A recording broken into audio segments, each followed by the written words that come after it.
to get me down again.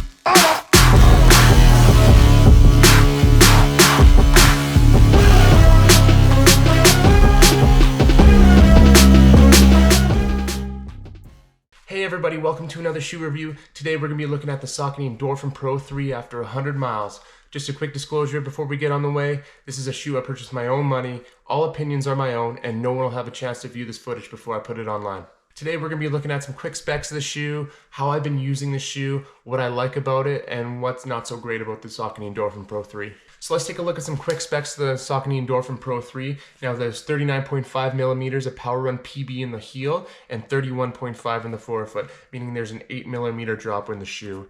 And there's also a full-length S-shaped carbon fiber plate that runs the entire length of the Endorphin Pro 3, and it's also with Saucony's speed roll technology. At the bottom of the shoe, there's also a healthy layer of grip, which Saucony is calling their XT900. In terms of upper, we have a really lightweight mesh breathable upper, and for the tongue, it's just very thin. It's gusseted on both sides, and it's got a few big cutouts through the middle, which just helps with added breathability. So how have I been using this shoe?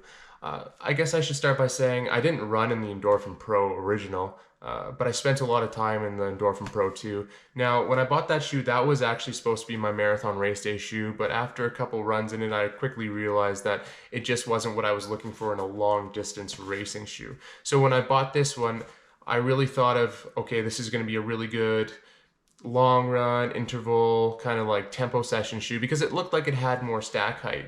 And when I got it and took it out of the box, I was actually pleasantly surprised at how different this shoe actually is. When I took the Endorphin Pro for my first run, I realized how much softer this shoe really is compared to the second version. But what I also noticed is that the sizing is a bit different. Now, I'm a true 11 US in basically every brand, and that's kind of like the one thing I don't have to think about when I'm ordering shoes. But the Endorphin Pro 3 runs a bit small, and it's not like a full half size, it's kind of like in between. And so I was kind of like having some really uncomfortable runs, and I didn't know if I'd be able to take the shoe all the way up to 100 miles because my foot was really kind of like feeling the effects of that. So after a couple runs, I decided, you know what, I'm just going to try to run with this thing sockless. I mean, it has a lot of ventilation, I'm not worried about that, and I have a lot of experience running without socks just because I used to run a lot of minimalist stuff, so barefoot shoes and that kind of thing.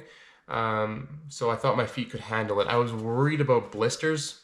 This doesn't have the most like stout back to it, but once I started running in the shoe without socks, it really started coming alive for me. And maybe that's just because I finally got the sizing right. Like maybe it was just like that little of a difference. I don't know.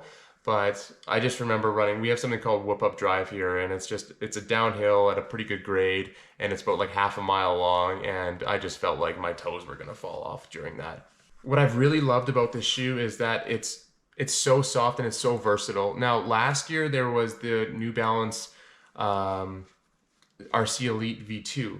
Now, that was kind of like a racing shoe I bought, but it really started to become a daily trainer because it was so soft and so accommodating, and it didn't feel overly aggressive, and I just really enjoyed running in it. And this is kind of like that for me this year. Now, it's not overly aggressive, and it's probably due to that S-shaped carbon fiber plate there's in there and the speed roll technology, which really just kind of helps you get from heel to toe. When you want to pick it up in the shoe, you absolutely can. It's a fast race day option, it absolutely is. But also when you want to take it easy and kind of go back a little bit, maybe you're more midfoot or heel, it's so soft, and it's a very good level of responsiveness in the shoe. There's not much I can say I don't really like about this shoe. The upper's very breathable. The tongue, it's thin, but you don't feel the laces, and the ventilation within the tongue is also quite impressive. The stack height, I mean, there's a lot of it. If you ran in the Endorphin Pro 2, this is absolutely nothing like it. It's way softer. There's no real ground feel. I guess if I did have something I would say is that this outsole rubber, I mean, Saucony's Endorphin Pro and Endorphin Pro 2 had the same outsoles, and they weren't very good at traction at all. I remember running in the Saucony Endorphin Pro 2 when it was really raining out and slipping a couple times. It just felt like I was on ice. And this, although it has more rubber, it's not great. Like, it's not Continental rubber or anything like that. And it seems to be wearing off quite quickly. If you can see here, 100 miles in, so this is the side where I toe off, and it's smooth. You can see the grid on this side, but it's just smooth on this side. So I do have some durability concerns maybe, because 100 miles, although it seems like a lot in today's race day option kind of like shoe market, it's not. And you're paying a lot of money for these shoes. So you really want to kind of get up to that 300 mile mark if you can. And looking at this, like, you're gonna have problems. And when I say a lot of money, I mean this shoe retails in Canada for $300 or $225 in the US, I believe. And it's crazy, like, that doesn't seem outrageous. Like, that's kind of like the borderline market for these race day premium shoes. What I would give this shoe though is that it is so versatile. So if you're someone that's kind of looking for, you know, hey, I want a shoe that I can train in and I can do my tempo work in, I can do my long runs in, but also I don't want to feel like I'm at a disadvantage come race day, this is probably the best option I could recommend.